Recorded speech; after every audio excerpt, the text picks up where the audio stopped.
hamma odam sevib qolishga haqli va men sizlarga hozir sevganimni ko'rsatmoqchiman.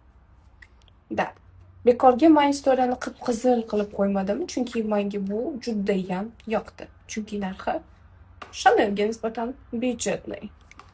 Bu nima deb qiziqayotganlar bo'lsa, men aytaman, sizlar ko'ringlar. Bu narsa sizlar sevgan Chanel peeling skatkasiga o'xshagan narsani boshqacharoq variant, ya'ni peeling krem varianti. Bu nimaga yordam beradi? Agar tonalkalaringiz tiniq turmayotgan bo'lsa, qizlarjonlar yuzingizga shunda surasizlar, toza paytida yuzinglarni makiyajdan yechib bo'lganingizdan keyin surasizlar. Surganingizdan keyin kutasizlar.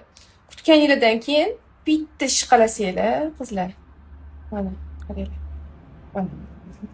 Polniy porani ichidagi hamma kirlar, tonalkalar bormi, hammasi chiqib ketadi. Mana shunaqa ustiga shunda chiqib qoladi kir joylari. Kelinglar